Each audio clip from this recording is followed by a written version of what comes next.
Avant d'entrer dans mon propos, je voudrais, en introduction, une introduction un petit peu substantielle, apporter deux éléments de clarification sur la dimension œcuménique de mon propre engagement d'enseignante-chercheuse dans cet institut protestant de théologie et sur ma manière de l'envisager. Et au fond, la manière dont mon collègue Christophe Singer m'a présenté fait la transition parfaite. Il faut, je crois, effectivement dire d'où l'on parle et quelle est sa propre expérience de l'œcuménisme.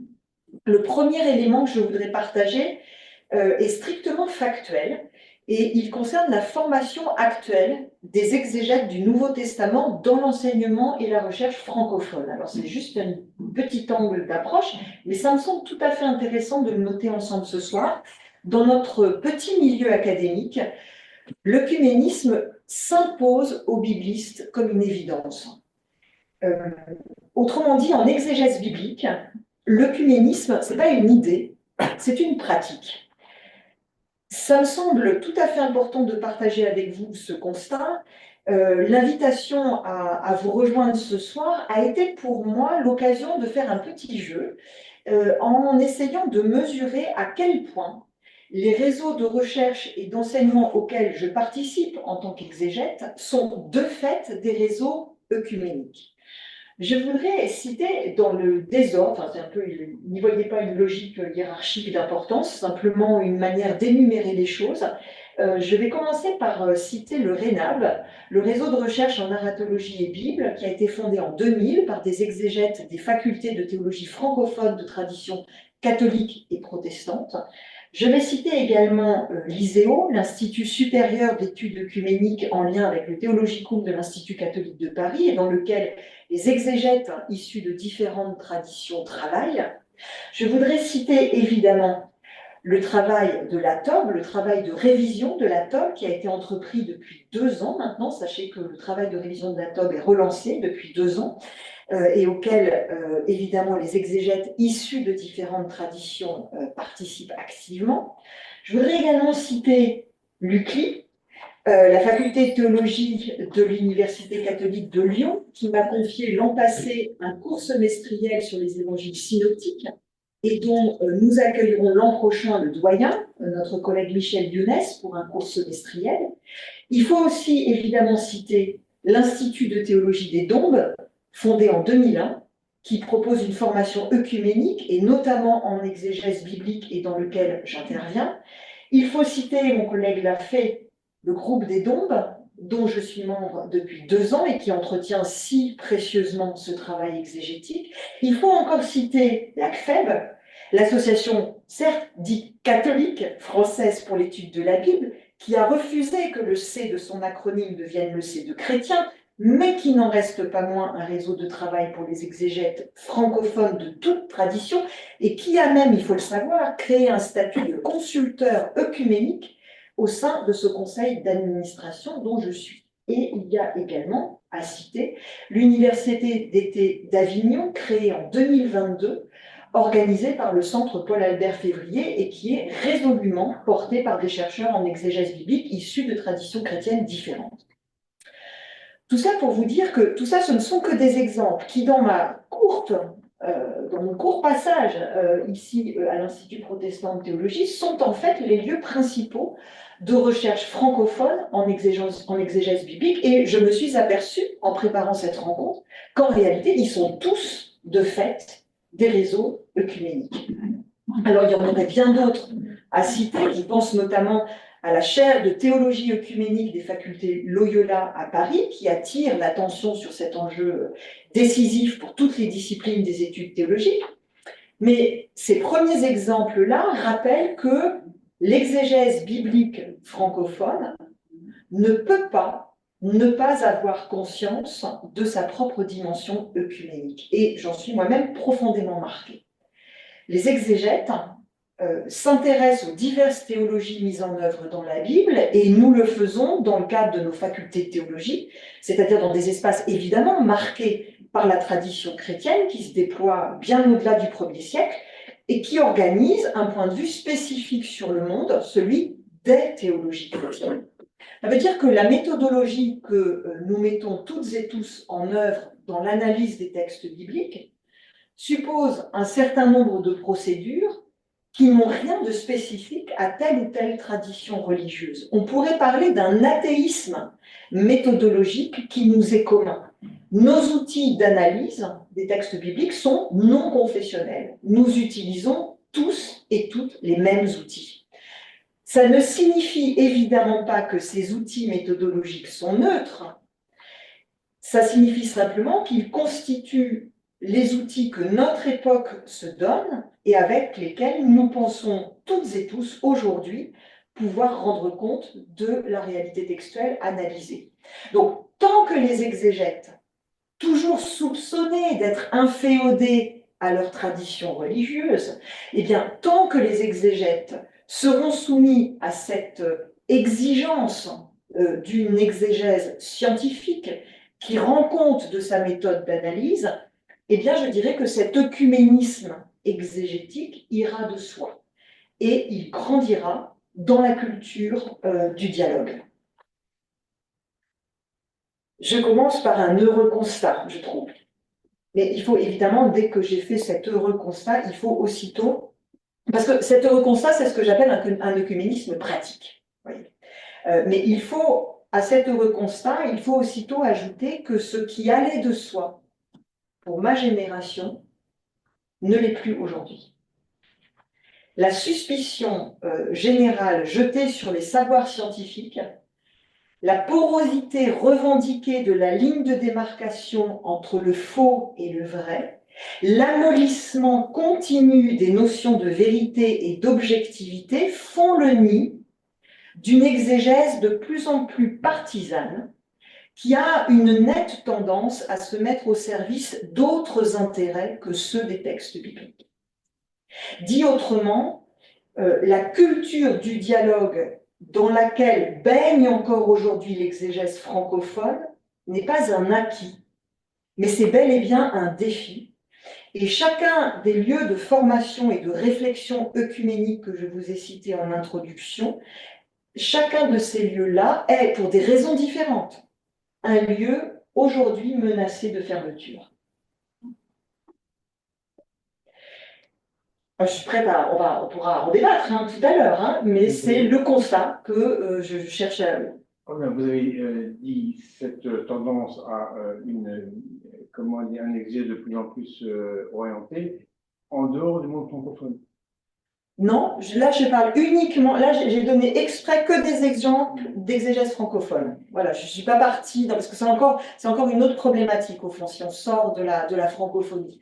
Je parle uniquement de l'exégèse francophone. Oui. Et donc, vos propos sur le fait qu'il y avait une évolution un petit peu inquiétante de mode de conduite des recherches en exégèse s'applique à un monde qui n'est pas le monde francophone. C'est ça que je vais faire. Non, ça s'applique au monde francophone et ces lieux-là sont des lieux de résistance. Ah, d'accord. Mais bien, je dis bien résistance. Voilà, l'acquisition de cette pratique œcuménique d'une exégèse rigoureuse, scientifique, francophone est une pratique qui me semble aujourd'hui moins allée de soi qu'elle n'allait il y a peut-être 20 ans quand j'ai commencé mon travail. Donc c'est aussi pour vous dire mon état d'esprit, de ma manière d'aborder cette rencontre ce soir. Un deuxième élément introductif me semble encore nécessaire à préciser. Nous nous préparons, et j'imagine que vous en avez déjà parlé ici lors de vos rencontres, nous nous préparons l'an prochain à célébrer les 1700 ans du Concile de Nicée, premier concile œcuménique chrétien qui s'est donc tenu, puisqu'il suffit de calculer, en 325, et on entend notamment de la part des organisateurs de la Semaine de l'Unité des Chrétiens, qui aura lieu du 18 au 25 janvier prochain et qui a été préparée cette année par la communauté monastique de Beauce, donc une communauté œcuménique constituée de membres de différentes églises chrétiennes. On entend de la part des organisateurs que c'est là l'occasion de réfléchir à la foi commune des chrétiens et de puiser dans leur héritage commun, c'est-à-dire ce concile de Nicée. J'en suis absolument ravie. Il ne faudrait simplement pas oublier, je pense, qu'avant les conciles, ce sont d'abord les textes bibliques qui réunissent les chrétiens. Et que c'est bien leur diversité réunie en un seul canon qui permet aux chrétiens de réfléchir à une diversité comme forme même de l'unité. C'est donc bien aux textes bibliques que je voudrais vous conduire ce soir pour y observer ensemble comment ces textes pensent pour nous, avec nous, à ce qu'est l'unité aujourd'hui. Mais là encore, en faisant cette démarche d'exégète, il me faut préciser encore un point de méthode. Parce que si les outils d'analyse critique des textes bibliques sont non confessionnels, leur lectrice de ce soir, elle est façonnée par sa propre tradition. Il me faut donc clarifier rapidement la manière dont la tradition luthéro-réformée dont je suis fait usage de la Bible pour mener une réflexion de type ecclésiologique telle que l'exige notre rencontre de ce soir. Il existe une spécificité luthéro-réformée dans la manière d'articuler l'autorité de la Bible avec celle de la tradition et de l'Église. Les trois, Bible, tradition et Église, les trois font bien autorité, mais en tradition luthéro-réformée, une seule est normative et appelle à la confrontation. La Bible est juge de l'Église. La doctrine de l'Église doit sans cesse être mise à l'épreuve des Écritures. On ne lit pas la Bible pour légitimer les institutions ou les doctrines, mais comme le suggérait Zwingli, je prends sa citation, pour s'y cogner le nez. Alors je vais vous proposer de vous cogner le nez avec moi au texte biblique, c'est ça mon programme ce soir. Donc ma démarche, elle ne consistera pas à chercher dans les textes des fondements, des arguments ou même des illustrations de l'unité, mais bien au contraire des critiques et des contestations, des interrogations, des questions, des problèmes. Non pas se reposer sur la Bible, mais s'exposer à elle. Je reprends ici une expression qui est chère du dogmaticien André Lunel, dont j'imagine que le nom vous dit à tous et toutes quelque chose, longtemps enseigné ici, qui a été mon professeur, et dont mon propos s'inspire ici largement. Il utilise cette belle formule, il dit « La Bible exerce son autorité non pas lorsqu'elle nous installe douillettement dans une demeure, mais quand elle nous relève et nous met en route. » Alors, voilà cette fin de citation. Donc, la Bible est juge de l'Église, donc, mais sans pour autant disqualifier évidemment ce qu'apporte la tradition. Et il ne s'agit pas non plus de faire comme si rien s'était passé depuis les Écritures, il y a quand même 2000 ans qu'on les lit et qu'on les pratique, même beaucoup plus que ça. Donc, il ne s'agit pas d'effacer ce que des générations de chrétiens ont pensé et construit avant, mais pas plus que l'Église. La tradition ne saurait avoir le dernier mot tant l'autorité décisive revient à la Bible. Donc l'exégèse issue de la tradition luthéro-réformée ne saurait être plus fidèle à sa tradition qu'en lui refusant toute valeur normative.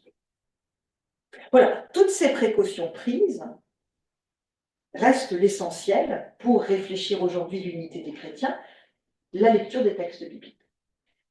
Donc, pas pour y chercher ce qui pourrait faire loi pour nos églises, mais pour nous mettre en route. C'est ma conception d'un œcuménisme pratique. Et ce soir, cet œcuménisme sera résolument paulinien et non joannique, comme très souvent. Alors ça, j'y reviendrai dans ma conclusion. Enfin, qui ne sera pas une conclusion, mais ça, j'y reviendrai à cette j'y tiens. Voilà pourquoi j'ai tenu à préciser un œcuménisme résolument paulinien. Nous lirons ensemble 3 épisodes que l'évangile paulinien a fortement inspirés, 3 facettes de l'unité susceptibles d'intéresser notre discussion. Le premier est extrait de l'épître qui, je cite mon collègue François Vouga, constitue dans l'histoire du christianisme le premier manuel catholique et œcuménique de la vie chrétienne, à savoir la première épître aux Corinthiens.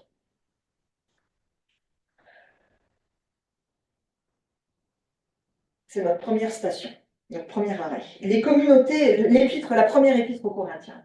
Alors, on va lire un passage que vous connaissez bien, on va essayer de comprendre un peu ce qu'il implique ensemble.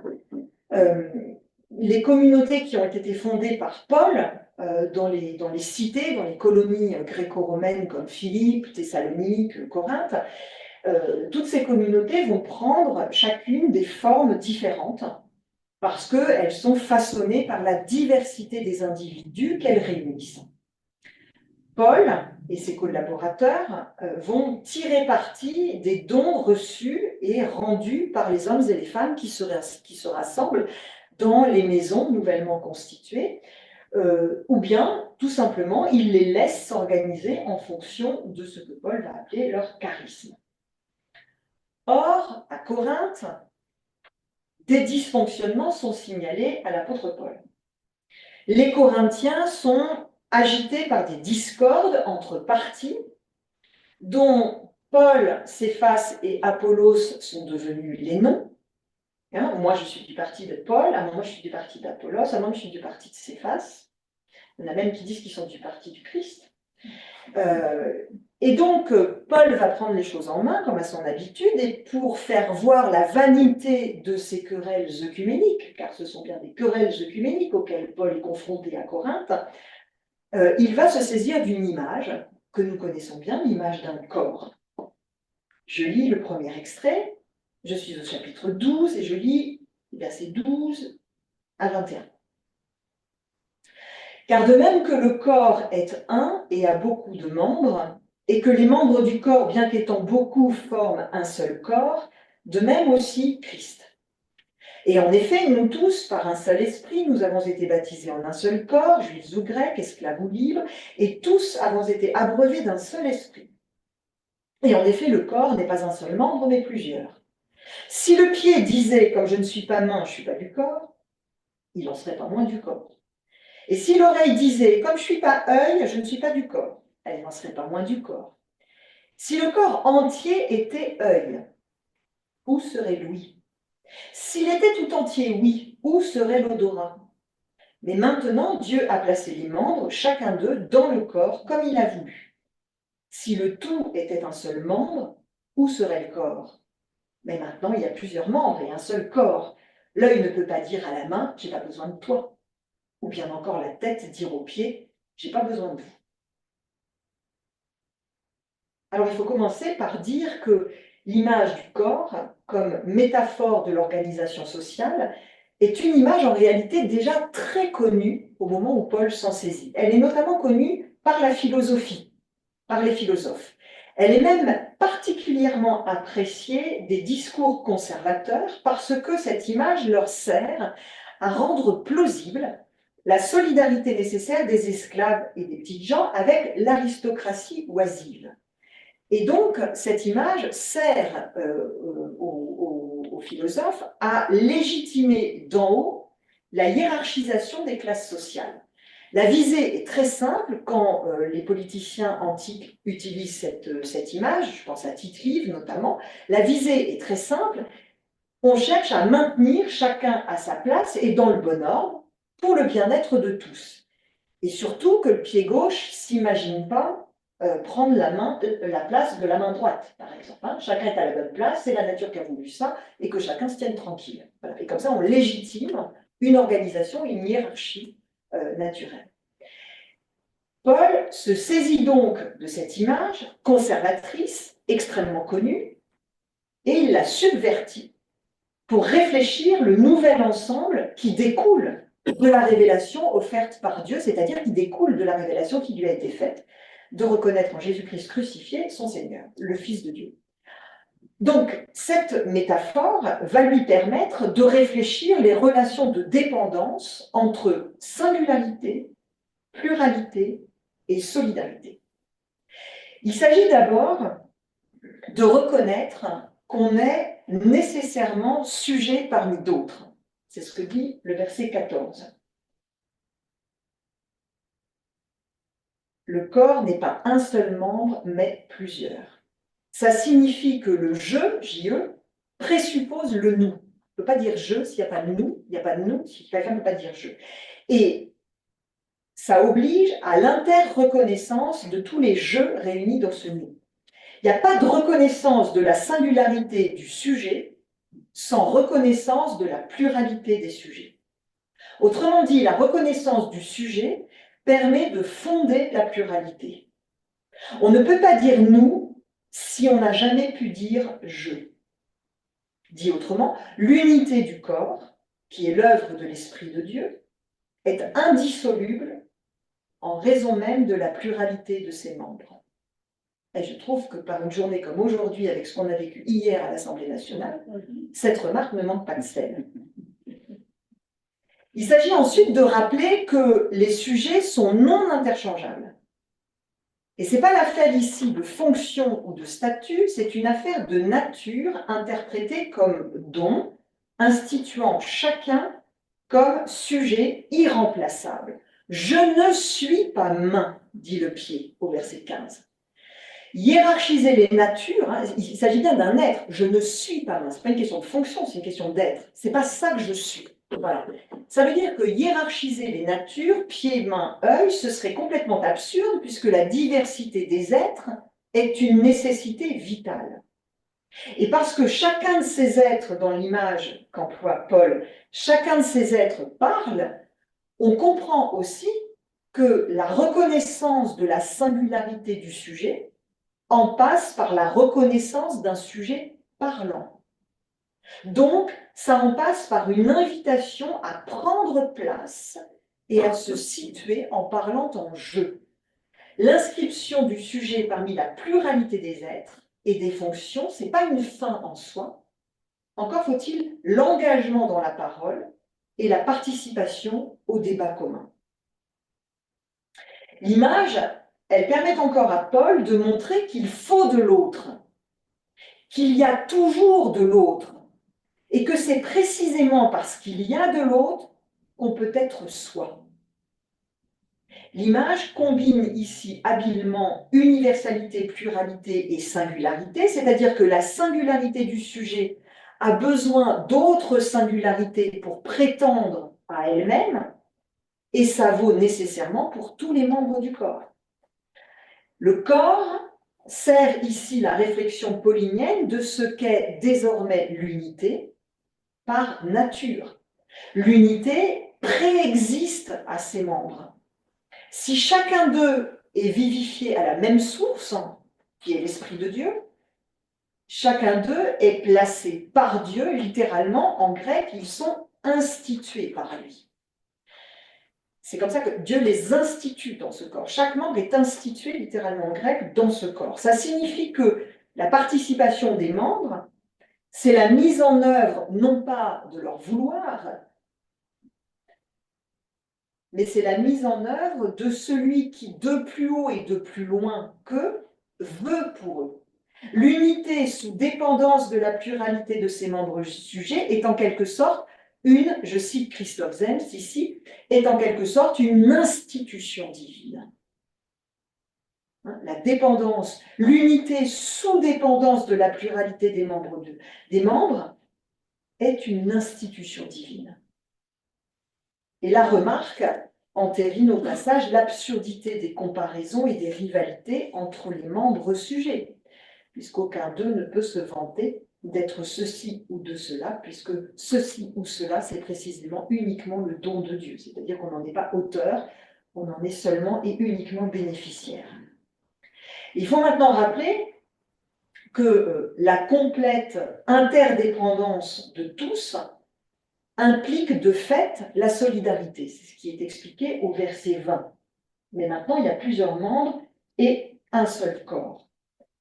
Il ne s'agit pas de défendre une solidarité à construire, comme on défendrait une valeur. Il s'agit d'affirmer une solidarité par nature, c'est-à-dire une solidarité vitale. La tournure négative qui arrive au verset 21, l'œil ne peut pas dire à la main je n'ai pas besoin de toi, cette tournure négative, elle permet d'afficher non sans humour, parce que Paul a eu de l'humour, elle affiche les résistances, au fond, qui déjà se ressentent à Corinthe, contre une conséquence pratique et essentielle de l'unité nouvelle, c'est-à-dire une résistance à l'égalité des droits. Chaque membre à Corinthe semble bien résister à cette égalité des droits. Et certains s'autorisent à dire, je n'ai pas besoin de toi pour vivre. Ben si. Et il n'y a pourtant aucune contestation possible, hein. La tête ne peut prétendre à aucune supériorité. Et nous le savons bien tous ici, elle n'est pas interchangeable avec les pieds, hein, sous réserve de gros problèmes. Mais cette tête, comme les pieds, elle est, comme les pieds, nécessaire au corps. Autrement dit, aucun sujet ne peut se passer de celui ou celle jugée inférieure. Et Paul, d'activer l'image pour projeter bien au-delà de Corinthe non seulement l'égalité par nature des droits, mais encore la dépendance à l'autre, et particulièrement aux plus petits. Vous voyez que la leçon de Paul sur l'unité comme corps vivant, elle ne part pas de considérations générales. Paul n'est pas en train d'imaginer un corps magnifique, beau à regarder, etc. Donc il ne s'intéresse pas à l'organisation institutionnelle du corps. Comment il s'en intéresse? Il s'en intéresse à partir de l'attention portée à la singularité de chaque membre qui constitue ce corps. C'est tout à fait intéressant, il n'y a pas de vision globale du corps, il n'y a pas d'image du corps. On s'intéresse au corps en regardant les propriétés, les singularités, les qualités de chacun des membres en présence.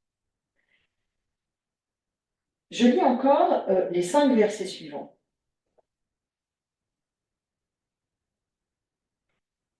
Mais bien plus, les membres du corps qui passent pour les plus faibles sont nécessaires. Et ceux que nous considérons comme les moins honorables du corps, nous les entourons de plus d'honneur, et nos membres indécents sont traités avec plus de décence, alors que ceux qui sont décents n'en ont pas besoin. Mais Dieu a composé le corps en donnant davantage d'honneur à ceux qui en manquent, afin qu'il n'y ait pas dissension dans le corps, mais que les membres unanimes prennent soin les uns des autres. Et qu'un membre souffre, tous les membres souffrent avec. Qu'un membre soit honoré, tous se réjouissent avec. Vous êtes le corps du Christ, et membres, chacun pour sa part. Je commente un tout petit peu ces versets-là avant de passer à un autre texte. C'est vraiment cette métaphore qui porte ma réflexion ce soir sur ce qu'est l'unité. L'espace vivant qu'est en train de réfléchir Paul est un espace qui a été créé par l'Esprit de Dieu, et cet espace ne frappe pas, encore une fois, par son architecture extérieure. Il frappe par son mécanisme interne, fondé sur la reconnaissance mutuelle de chaque personne, indépendamment de ses qualités, et par conséquent sur l'inter-reconnaissance de chaque personne avec ses qualités propres, qui sont des dons gratuits, non interchangeables, tous indispensables, et que l'Esprit dispense comme il veut. Je cite le verset 11 du même chapitre, « Tout cela, c'est ce seul et même esprit qui l'opère, répartissant à chacun en particulier comme il veut. » Donc, le langage universel de la métaphore du corps fait place finalement à un « vous » en fin de lecture de l'image d'après Paul. « Vous êtes le corps du Christ et membres chacun pour sa part. » Ce « vous » final actualise immédiatement le propos en acheminant l'esprit jusqu'à notre réalité. Vous êtes le corps du Christ. Donc, vous voyez, à un moment donné dans cet épître, à la fin de cette image, de cette lecture d'image par Paul, qui encore une fois est une subversion de l'image conservatrice habituellement utilisée par les politiciens, la parole se fait performative et elle définit la réalité présente comme présence réelle de la transcendance qui constitue notre existence même comme communauté. Le corps du Christ. Vous êtes le corps du Christ. Donc le corps est constitué par le fait même que les membres sont là et qu'ils se reconnaissent eux-mêmes et qu'ils s'inter-reconnaissent les uns les autres comme disposés inconditionnellement, indépendamment de leur qualité et avec leur qualité, ils sont dons de l'esprit, dans la communauté singulière qui se rassemble ici et maintenant. Cette réflexion sur l'unité comprise comme corps vivant, va rester dans la prédication paulinienne, dans la prédication de l'évangile paulinien. Et elle va même marquer profondément les récepteurs, au fond, de l'évangile paulinien, au point que elle va demeurer, après la mort de Paul, dans les communautés pauliniennes, qui, au fil du temps, sont plus ou moins contraintes de relire l'héritage de cet évangile paulinien. Alors je vous propose de changer d'épître pour nous rendre dans une épître marquée par l'école paulinienne, donc une épître qui est par les exégètes aujourd'hui reconnue majoritairement comme non pas de Paul, mais de l'école paulinienne, deutéro-paulinienne si vous voulez. Donc pour nous rendre dans cette épître-là, marquée par l'école paulinienne, qui a à cœur de préserver l'héritage de l'évangile paulinien, et qui va comme ça garder les traces d'une profonde réflexion ecclésiologique. Je vais vous emmener dans l'épître aux Éphésiens.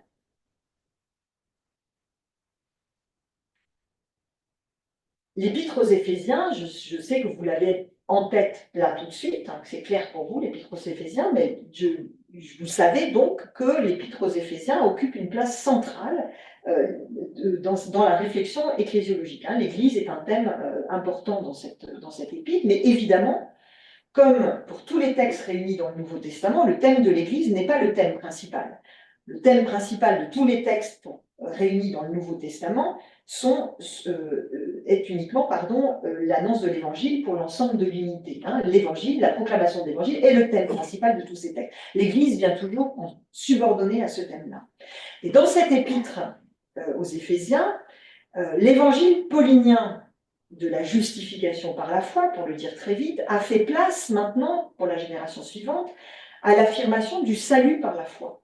C'est-à-dire l'affirmation de la gratuité de la bénédiction dont les croyants sont bénéficiaires. Et cette grâce, cette bénédiction, les intègre aussitôt à l'unité d'une Église dans laquelle, quelle que soit leur origine, pagano ou judéo-chrétienne, tous ensemble, ils ne forment plus qu'un seul homme nouveau, appelé à rassembler en un seul corps dont Christ est la tête, l'ensemble du monde de l'humanité et du monde créé. Voilà une seconde facette de l'unité qui apparaît dans l'héritage paulinien. Alors ça, c'est important, c'est une image qu'on a souvent à l'esprit, mais c'est un héritage paulinien, ce n'est pas une image de Paul.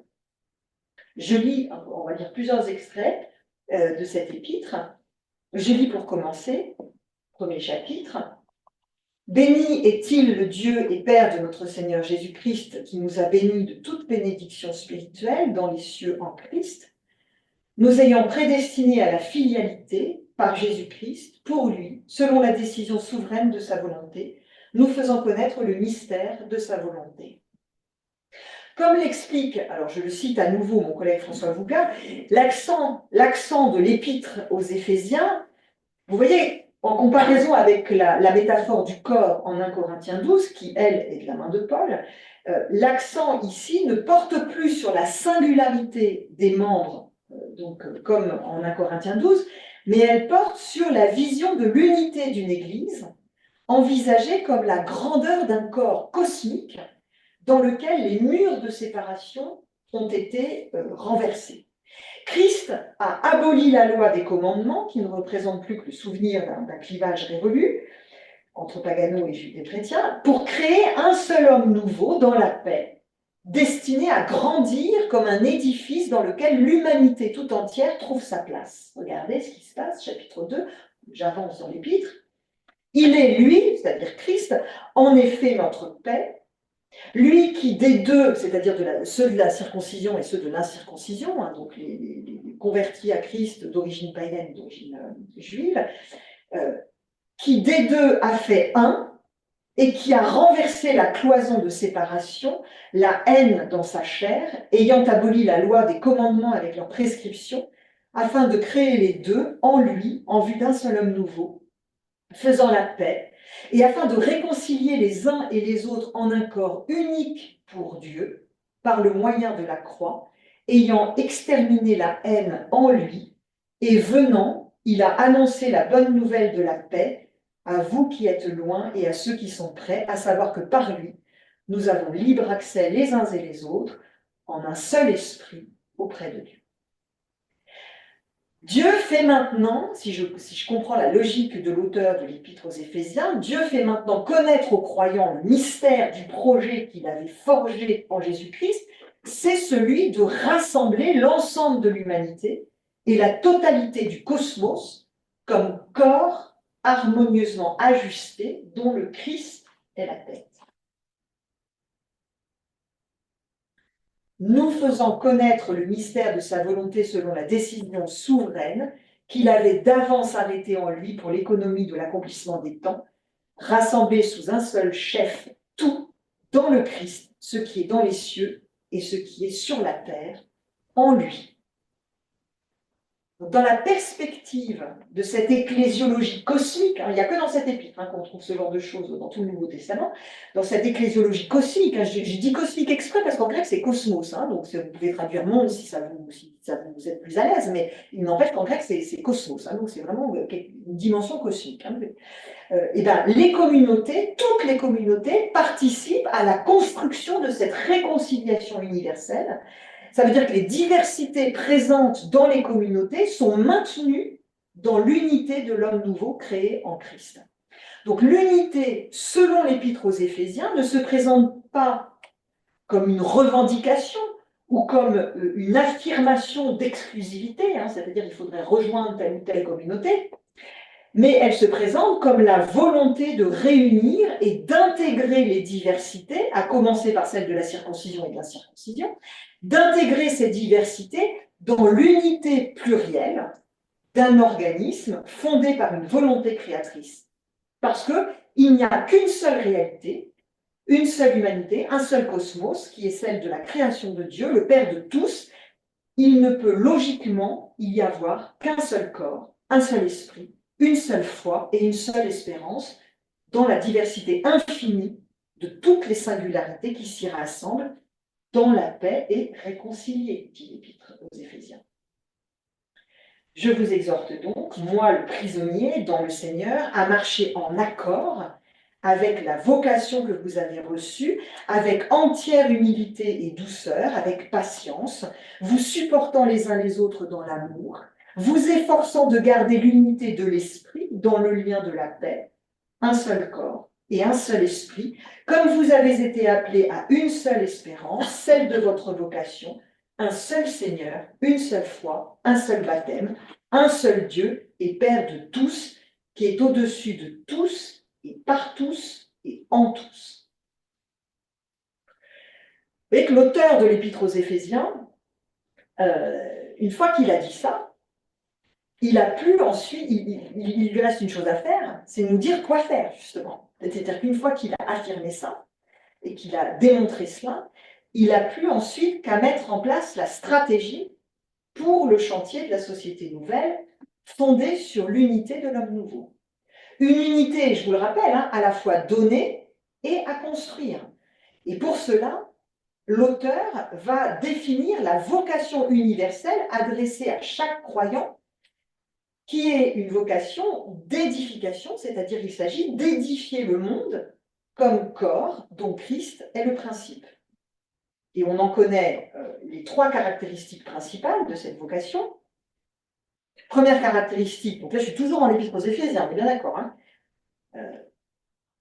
Première caractéristique, c'est que cette vocation est adressée à chacun, ce qui signifie que chacun reçoit du Christ des dons qui lui sont propres et qui apportent au chantier une partie indispensable de l'équipement. Chacun reçoit, chacun est indispensable à tous et à chacun. Et bien sûr, lorsque j'emploie ici le masculin, chacun, ça a la valeur générique. Or, à chacun de nous, la grâce a été donnée selon la mesure du don du Christ. Deuxième caractéristique de cette vocation, c'est que les saints, c'est-à-dire les croyants, reçoivent du Christ un équipement dont le sens est de permettre à chacune et à chacun de remplir sa vocation. Et lui a donné les apôtres, les prophètes, les évangélistes, les pasteurs, les enseignants, pour l'équipement des saints. Troisième caractéristique, c'est que le chantier auquel chacune et chacun a été appelé, c'est l'édification de tous dans l'unité réconciliée de la foi et de la connaissance de la vérité. Dit autrement, Le chantier, c'est l'édification de la totalité de l'humanité comme corps du Christ. C'est la coordination, c'est l'articulation de la société humaine et du monde créé dans sa totalité, comme homme nouveau qui croit vers la plénitude du Christ. Et voici comment il l'explique. Voici l'objectif du chantier. En vue de l'œuvre du ministère, dans le but de l'édification du corps du Christ, jusqu'à ce que nous parvenions tous à l'unité de la confiance et de la compréhension du Fils de Dieu, à l'homme parfait, à la mesure du développement de la plénitude du Christ, afin que nous ne soyons plus des enfants, ballottés et mis à la dérive par n'importe quel vent de doctrine joué par les hommes et leur astuce qui sert de méthode à l'erreur, pensez à la postmodernité, mais que, professant la vérité, dans l'amour, nous croissions en tout vers lui, qui est la tête, Christ, de qui le corps tout entier, coordonné et jointé par toute articulation qui le dessert selon une action à la mesure de la part de chacun, produit la croissance du corps pour sa propre édification dans l'amour. C'est une autre facette. Alors, cette fois, je suis partie loin, on est parti avec le cosmos, hein, parce que ça finit avec le cosmos tout entier. Hein, donc là, on ne peut pas faire plus universel comme vision. Mais c'est quand même une autre facette de l'unité que l'Épître aux Éphésiens dévoile. Et ici, vous l'avez compris, elle est pensée comme une œuvre de réconciliation du Créateur, de tout ce qui existe, avec la totalité du monde créé. En ce sens, on peut dire que la foi, c'est la participation dans l'amour, dans la vérité et dans la paix, à l'édification de la société humaine et de l'univers créé comme corps harmonieux dont le Christ est la tête. C'est comme ça que Dieu, selon l'Épître aux Éphésiens, prépare l'accomplissement des temps. Et puisque nous sommes allés très loin avec le cosmos, je vais revenir au tout petit, c'est-à-dire à l'unité, à la singularité. Je voudrais, pour terminer mon propos, vous entraîner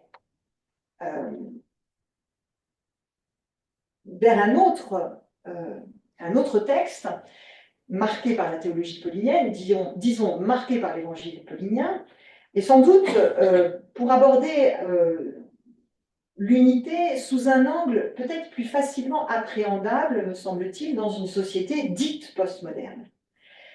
Alors c'est à nouveau l'évangile paulinien qui a offert cette réflexion parce que cet évangile a façonné des communautés, ça vous le savez, et en façonnant des communautés nouvelles, parfois de ces communautés-là ont émergé des textes. Et il se trouve que c'est la théorie extrêmement probable, et en tout cas que je défends, que parmi ces communautés façonnées par l'évangile paulinien, il y a une communauté d'où a émergé l'évangile de Marc. Voilà un récit évangélique, Marc, extrêmement marqué par la théologie paulinienne. On a même parlé, c'est pas moi, là je le défausse à l'autorité de votre exégète, on a même parlé d'une narrativisation, en fait, de la théologie paulinienne chez Marc. Donc vous voyez, quand je vous parle d'un œcuménisme paulinien, je triche un peu, parce qu'en fait c'est tout l'impact de la pensée de Paul aussi, auquel il faut s'intéresser. Donc, je vais m'intéresser à un extrait de l'évangile de Marc, un récit, donc encore une fois, un récit évangélique marqué par la théologie paulinienne, qui réfléchit lui aussi à l'unité dans un autre contexte, à une autre époque que Paul, et qui, me semble-t-il, réfléchit précisément à notre quête d'unité, à notre besoin d'unité. Je lis ce qui sera le dernier extrait biblique pour ce soir. Donc, accrochez-vous, c'est le dernier. Tenez bon. Mais c'est un autre langage qu'Éphésien, ça va parler plus vite. Et donc, on est au premier chapitre de Marc, versets 21 et suivants. Et il pénètre dans Capharnaüm, c'est Jésus et ses disciples, il pénètre dans Capharnaüm, et aussitôt, lors du sabbat, entré dans la synagogue, il enseignait. C'est Jésus. Et ils étaient frappés de son enseignement. Il les enseignait en effet comme ayant autorité et non comme les scribes. Et aussitôt, il y avait dans leur synagogue un être humain dans un esprit impur. Il s'écria: Qu'y a-t-il entre nous et toi, Jésus de Nazareth? Tu es venu pour nous perdre. Je sais qui tu es, le Saint de Dieu. Et Jésus le menaça en disant: Tais-toi et sors de lui. L'ayant secoué avec violence et ayant poussé un cri d'une voix forte, l'esprit impur sortit de lui. Et tous furent saisis au point de se demander entre eux, qu'est-ce que cela? Un enseignement nouveau avec autorité, et qui ordonne même aux esprits impurs et qui lui obéissent. Et aussitôt sa renommée se répandit partout dans toute la région de laquelle. Et là, vous vous dites, mon Dieu, pourquoi un récit d'exorcisme ce soir? Mais j'ai essayé de m'expliquer là-dessus. L'évangile de Marc s'ordonne autour d'une réflexion sur la connaissance de Dieu. Qui est Jésus? Qui est Dieu? Mais une connaissance de Dieu conjointe à celle de la réalité humaine. Je m'explique. Selon la mise en récit de Marc, Dieu se révèle, et en se révélant, il révèle la réalité de l'humanité. Vous pensez ici, pardonnez-moi pour cette citation, c'est juste qu'elle est très pratique pour moi parce qu'elle permet de synthétiser vite ma pensée. Pardonnez-moi de citer la première phrase de l'Institution de la religion chrétienne de Calvin. Connaissance de Dieu et connaissance de l'homme sont choses conjointes. Connaissance de l'homme et connaissance de Dieu, pardon, et connaissance de l'homme sont choses conjointes. Dieu, en se révélant, révèle la vérité de l'être humain. Voilà, au fond, comment s'organise le récit de Marc. Et quand la réalité de l'existence humaine apparaît dans l'évangile de Marc, eh bien, elle apparaît comme une réalité en manque et en quête d'unité. Démonstration est faite, me semble-t-il, dans ce récit d'exorcisme, qui est le premier de cet évangile et qui en réalité est le premier acte dans l'évangile de Marc que Jésus opère avec ses disciples, en présence de ses disciples. Et dans ce récit d'exorcisme, Marc commence par recadrer les représentations habituelles de la possession démoniaque.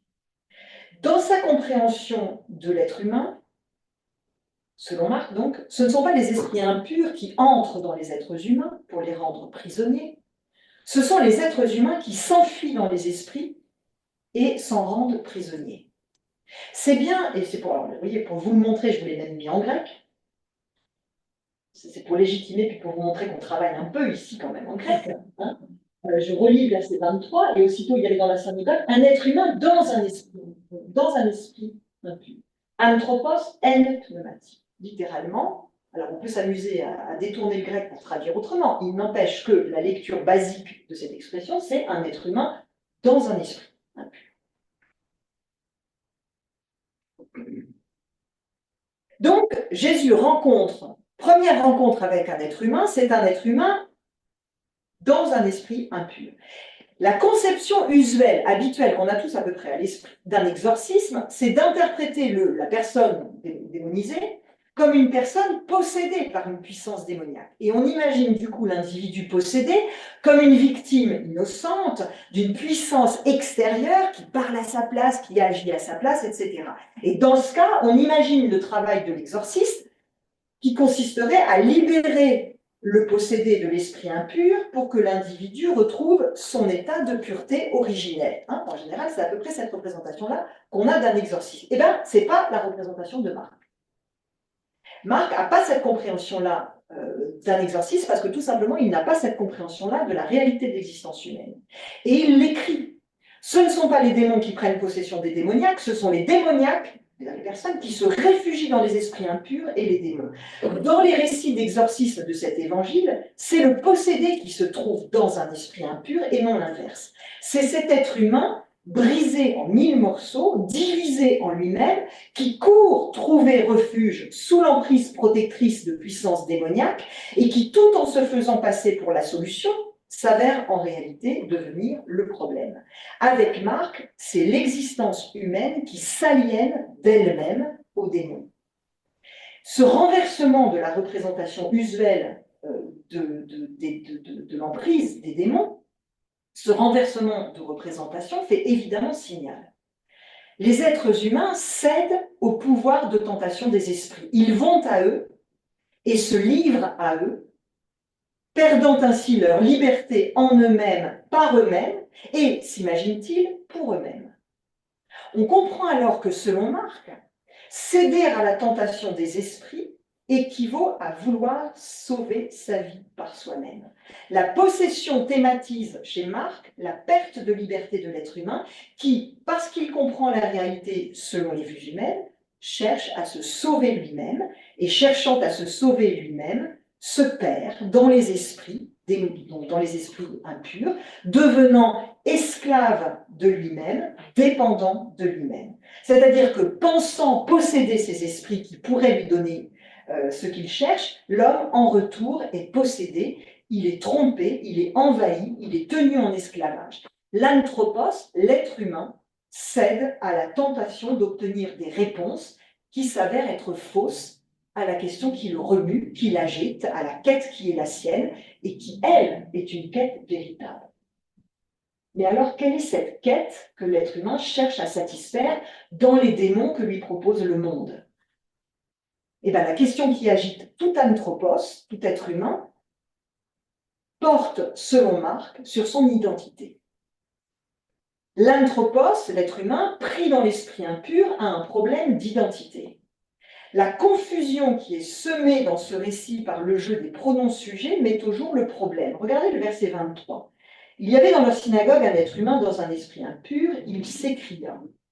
Qui est ce il qui se met à crier? Est-ce l'être humain ou est-ce l'esprit impur? Verset 24. Qu'y a-t-il entre nous et toi, Jésus de Nazareth? Mais qui est ce nous? L'être humain et Jésus? L'être humain et l'esprit impur? Ou encore l'être humain et l'esprit impur et Jésus? Fin du verset 24. Tu es venu pour nous perdre. Je sais qui tu es, le Saint de Dieu. Ce passage totalement inexpliqué d'un nous à un je continue de brouiller les repères et atteste à nouveau la confusion dans laquelle cet être humain est pris. Ce problème d'identité auquel l'être humain est confronté, Marc le traitera à nouveau et de manière plus ample encore dans le second et vaste récit d'exorcisme qu'il va raconter au chapitre 5, que vous connaissez tous par cœur, le possédé de Gérasa, qui est un immense récit d'exorcisme, le plus grand de tout le Nouveau Testament, où là, Marc s'en donne à cœur joie, précisément pour voir ça de près. Mais en fait, il pose déjà les éléments dans son premier récit d'exorcisme. C'est un récit programmatique en réalité. Et encore une fois, c'est le premier acte que Jésus fait dans cet évangile. Donc, vous voyez l'importance de cette compréhension de l'existence humaine selon Marc. Donc, l'être humain est pris donc, dans cet esprit impur, et au chapitre 5, vous savez, c'est la fameuse réponse qui est tue, et il va lui répondre « Mon nom est Légion, car nous sommes nombreux ». Voilà, là, vous avez de manière tout à fait patente le problème d'identité, la confusion dans laquelle l'individu possédé se retrouve et est pris. Donc cette profonde confusion signalée par un habile jeu d'écriture n'a pas d'autre fonction que de faire voir le problème. L'être humain ne sait pas qui il est. Il n'a pas de moi. L'anthropos souffre de son incapacité à être lui-même. Son moi est divisé. Il s'est volontairement rendu esclave de forces étrangères. Et à la suite de ma collègue Christina Schaeffer, dont je m'inspire ici énormément, on peut, qui a produit de beaux travaux sur cette question-là, dans l'évangile de Marc notamment, mais aussi en lien avec Paul, on peut ici rapprocher la possession démoniaque, selon Marc, du désespoir, tel que le comprend Kierkegaard. Donc ce rapprochement-là, c'est pas moi qui le fais, je le fais mien. C'est Christina Schaeffer, je le rappelle, et d'autres. Kierkegaard, en effet, pense la catégorie du démoniaque sous l'angle particulier de questions anthropologiques parmi les plus fondamentales. Qu'est-ce que le sujet humain en proie à une difficulté de vivre? Qu'est-ce que la difficulté d'être soi, alors même qu'on voudrait vivre et qu'on voudrait être soi? Eh bien, ici est mise en récit une existence humaine dans un état de souffrance extrême, parce que tiraillée entre mort et vie, entre l'être et le non-être, un état de désespoir dont l'être humain, pris dans l'esprit impur, a conscience, mais dont il ne peut sortir que grâce à une intervention extérieure. La fuite de cet être humain dans l'esprit s'avère être une fuite dans une pseudo-identité illusoire, et le drame de l'être humain, c'est de désirer trouver son identité et de s'en assurer. Or, en voulant assurer son identité, eh bien, il la perd. Et en essayant de se sauver lui-même, eh bien, il est mené à une fragmentation du moi et en réalité à sa destruction. Pris dans cet esprit, l'anthropos n'est plus vivant, il ne vit que d'une vie morte, plongé dans le désordre du chaos, et selon l'expression du philosophe François Julien, sa vie est réduite au vital. C'est dans la rencontre avec Jésus que va s'offrir pour lui la possibilité de devenir sujet, de dire « je ». C'est dans cette rencontre avec la parole qu'est Jésus que sa vie sera vivifiée par l'événement d'une unification, par la rencontre unificatrice du Christ. Dans la logique de Marc, la libération de la possession, ça signifie donc devenir libre d'abandonner les esprits qui n'offrent qu'une pseudo-identité, qui en réalité asservissent l'existence. Ça signifie passer d'une division du moi à l'unité du sujet. Et cette unité, elle se dit ici sous la forme d'un récit de guérison de soi par Dieu, ou plus exactement encore selon Marc, l'unité c'est un don de Dieu qui se dit comme le passage d'une vie morte à une vie vivante, que Marc comprend comme une résurrection du sujet en première personne, un sujet reconnu comme subjectivité individuelle, autonome et responsable. Alors je le dis encore autrement, c'est l'horizon de transcendance offert par la confiance en Christ qui rend possible la libération de la division. En ce sens, cette unité qui paraissait pour l'être humain impossible et qui nous paraît impossible, et bien cette unité, elle est rendue possible. En ce sens, on peut dire que l'unité attendue, c'est l'effet d'une transformation opérée par la puissance libératrice de la confiance en Christ. En bref, et pour le dire dans des catégories de Marc, l'unité des chrétiens en postmodernité, c'est affaire d'exorcisme. Alors pour ouvrir notre discussion, je synthétiserai mon propos en rappelant ces trois facettes de l'unité mise en lumière par l'apôtre des nations, par Paul. D'abord, la métaphore paulinienne du corps, qu'on a lue en 1 Corinthiens 12, qui place sous nos yeux une compréhension de l'unité qui en passe nécessairement par une réflexion sur les relations de dépendance entre singularité, pluralité et solidarité. Paul, lui, le premier, déploie au nom de l'évangile qui lui a été révélé un universalisme pluraliste. La deuxième chose, c'est la réception de la métaphore du corps dans l'Épître aux Éphésiens que nous avons vue. Et bien, cette réception, elle produit une ecclésiologie cosmique selon laquelle l'unité, c'est une œuvre de réconciliation du Créateur, de tout ce qui existe avec la totalité du monde créé. Il s'agit pour les croyants de croître vers la tête par l'édification de la totalité de l'humanité. Vaste chantier.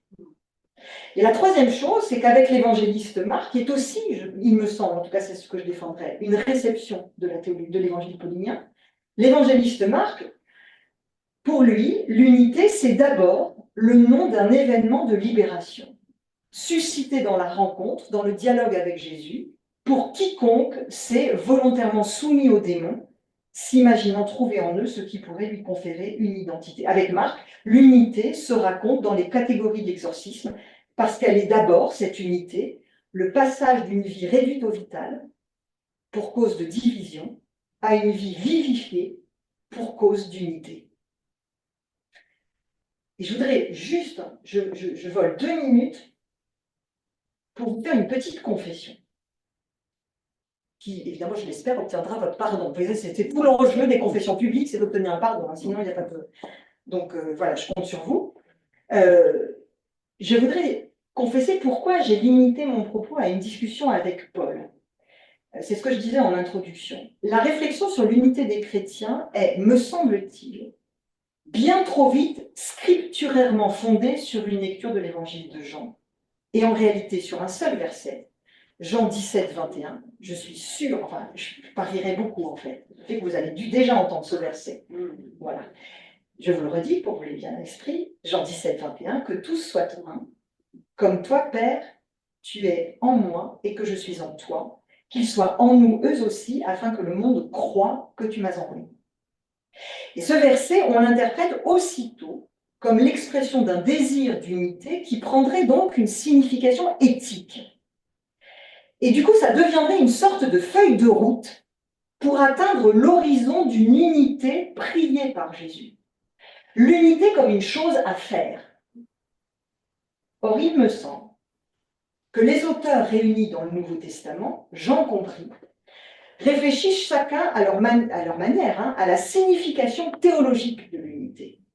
C'est-à-dire que l'unité des disciples d'hier comme d'aujourd'hui, découle du Dieu qui leur est révélé par le Fils et de sa volonté de les rendre bénéficiaires et participants de son évangile. De sorte que l'unité à vivre n'a pas son origine dans le monde. Et en perspective joannique, on pourrait même dire que l'unité des disciples, elle découle de l'unité du Père et du Fils, et le commandement d'amour, aimez-vous les uns les autres, prend la signification théologique d'une participation à l'amour du Père pour le Fils et du Fils pour ses disciples. Cet amour trouve son expression symbolique chez Jean dans le récit du lavement des pieds, mais cet amour s'expose en langage paulinien devant les Corinthiens avec une autre image, celle de l'œil qui ne peut pas dire à la main « je n'ai pas besoin de toi ».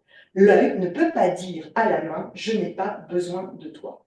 Et voilà pourquoi j'ai choisi plutôt Paul, parce qu'il m'a semblé qu'avec Paul, nous ne risquions pas de faire de l'éthique, un domaine dans lequel je suis totalement incompétente, mais plutôt de la théologie à partir d'une lecture pratique de l'évangile paulinien. Je vous remercie pour votre attention.